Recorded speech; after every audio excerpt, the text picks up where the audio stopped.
আছেন প্রধান উপদেষ্টা ডক্টর মোহাম্মদ ইউনূস। তিনি একটি জগা খিচুড়ির সরকার চালাচ্ছেন।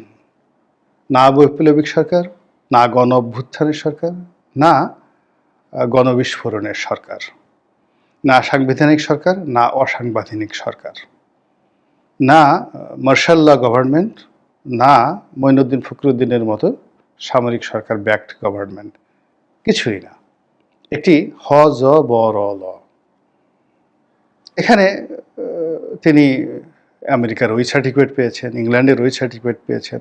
আজ মাহাথির মোহাম্মদের দেশের মানুষ, প্রধানমন্ত্রী আনোয়ার ইব্রাহিম, তার সঙ্গে তার বন্ধুত্ব রয়েছে, তিনি ফোন দিয়েছেন। এ সকল খাজুরি আলাপ শুনে আমাদের কোনো লাভ হচ্ছে না। আমরা দেখতে চাচ্ছি যে তিনি আসলে সত্যিকার অর্থে রাষ্ট্রনায়ক হিসেবে কতটুকু সফলতা দেখাতে পারছেন। সেটি বলতে গেলে খুবই হতাশাজনক।